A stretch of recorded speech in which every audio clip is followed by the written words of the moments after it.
Hey guys, it's Itsisaactech here, and Happy New Year! And what a beginning to the year it has been. First of all, Man United, my team, are top of the table, and we have a game against Liverpool on Sunday.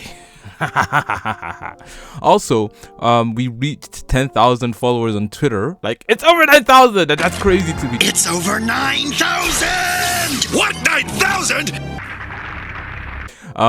And it's just been such an interesting beginning to the year, and January is the longest month of all time, but you know, we take it in our stride. So yeah, anyway, so today we're going to be talking about a gaming monitor so near and dear to my heart. So as you guys know, I got the PS5 disc version. Speaking of which, I've given away 2 PS5 consoles on the Twitter, so make sure to follow and subscribe to the YouTube and follow the Twitter at Itsisaactech. But yeah, as you guys know, I got the PS5 disc version, and initially I was just playing it on my Samsung TV.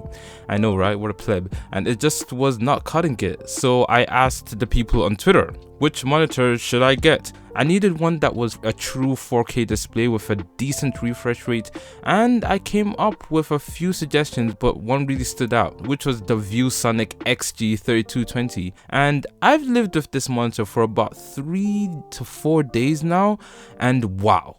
This is quite the display, especially for next gen. It is sleek.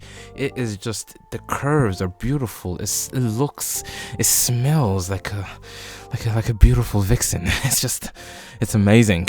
Oh, but I got this in the mail and I just had to open it, and by the time I had finished unboxing it, I had no more content for you guys. So this is just the review. The XG3220 is true 4K with 60Hz refresh rate, which is perfect for the PS5, and it's a true 4K display.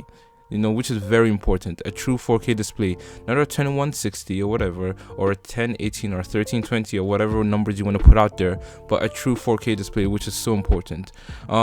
This is a pure 32-inch gaming monitor, and it retails for about $522. The 100% display scaling on this monitor is amazing, especially for the size, you know, 32 inches, which is better than any 27-inch monitor.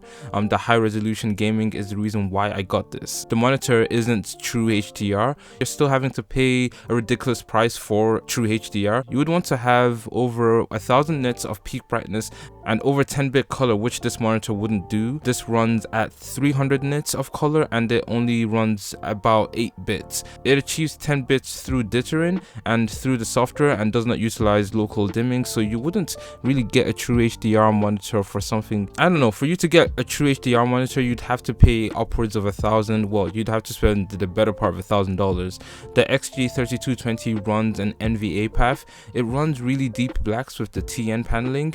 Playing games like Far Cry and others really does come out on the monitor, especially with the blacks and the true depth of the color.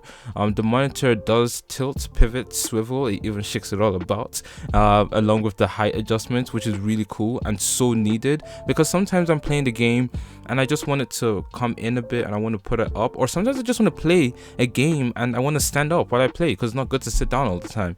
And this monitor, you know, does a good job at that. So the height adjustments are all possible with the monitor. The stand that comes with the monitor can be mounted, as there is 100 by 100 base amount on the back side. You do also have controls over the right side, which is a bit irritating. I'd much rather they give me a remote control to change the settings, because sometimes, you know, using your hands on the sides to change the settings can be a bit tiring, but it's all good. The LED at the bottom is full RGB and can be edited to create whichever color suits your fancy, which is pretty nifty. The bezels aren't too thick, so it's not that, oh, it's 32 inches, but like 3 inches of that are monitor. No, it's actually 32 inches, and maybe an inch and a half is probably a bezel, so it's not too bad, for especially for 4K display and everything that has within. It's not that bad. It's nothing like a curved display. The matte finishes are really good, especially around the sides and the bottom. There are no frame skipping present.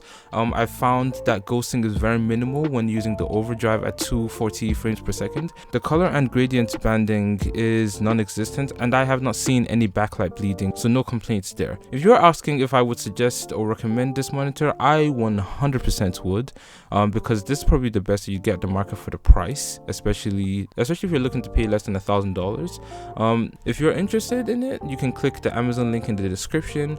And yeah, so well, that's the first video of the year done. Expect vlogs and live streams soon. I'm trying to help everyone get the PS5 on the Twitter, so make sure to follow that. And we'll also be doing live streams like for stock watches and stuff like that. But anyways, it's been Itsisaactech, and remember, this is your year. Grab it.